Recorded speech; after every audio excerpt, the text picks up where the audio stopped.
I'm showing a client a home and they have an FHA approval. What should we be looking for to make sure that the property we're looking at will meet FHA standards? Hello everybody, Barry Wood, Fairway Mortgage.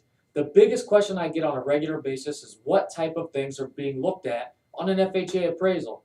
The rumor mill swirls around this topic, so today I'm going to put an end to all the talk and give you the facts.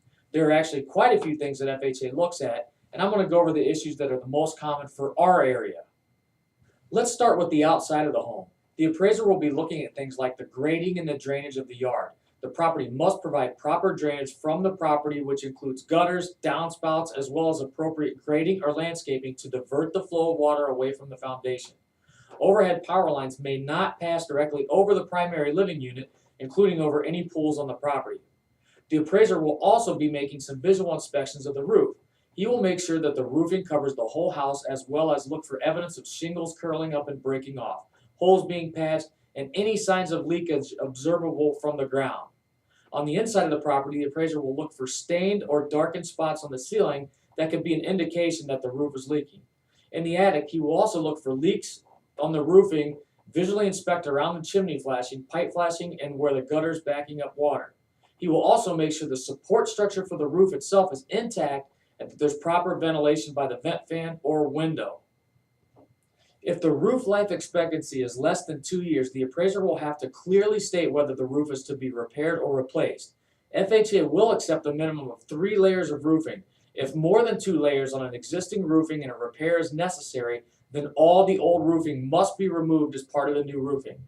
Let's move to the inside. Please note that I bring up this because it has come up more times than it should. And with that being said, the house must have electrical service as well as water service turned on at the time of the appraisal. If not, the appraiser will not be able to complete the inspection and the home cannot be considered for an FHA HUD loan. Very, very important. And believe it or not, this issue comes up quite frequently. With that being said, let's start in the basement.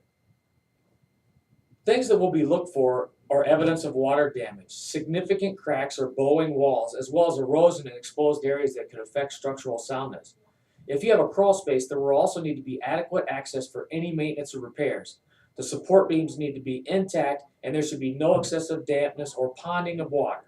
If dampness is noted, a vapor barrier will be required. The crawl space must also be free of debris and trash. While in the basement, the appraiser will also be checking the furnace. The home must have a heating system that is functional at the time of the appraisal. The appraiser will make sure that the unit turns on and emits warm air, and he will also check for unusual smells or smoke, as well as look for significant holes or deterioration on the unit and make sure that the unit shuts off when it reaches the desired temperature. The same inspection will apply to the central air conditioner as well.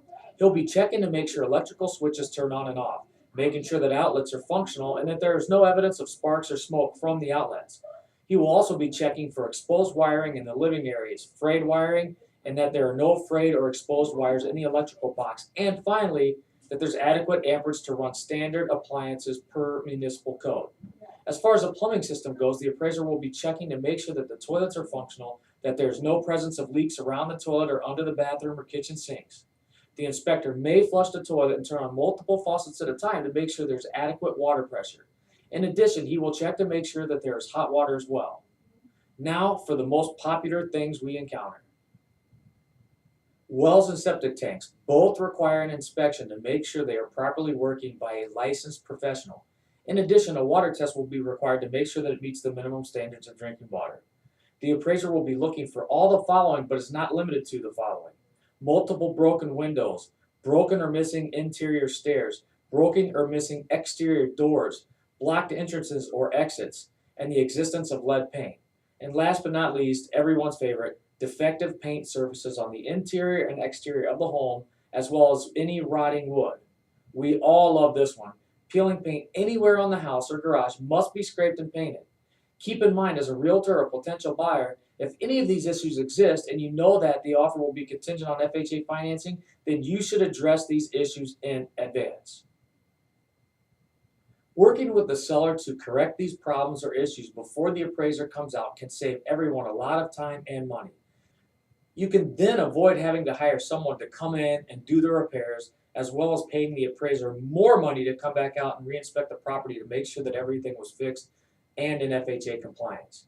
I know this video was a little long, but I have a feeling that this is going to be one of the best videos that every real estate agent or potential buyer should watch, especially if they're doing FHA financing. If you want a complete checklist of everything that's being looked at for an FHA appraisal, you can email me at barryw@fairwaymc.com, which is the address down here, or call me at 920-277-2671, and I can email you a copy. I hope you found this information useful, and if you should have any questions, please feel free to contact me at the number below or by visiting my website, www.foxvalleymortgageguide.com. Remember, when banks and credit unions wouldn't, Barry would. Fairway Mortgage. Thank you for your time.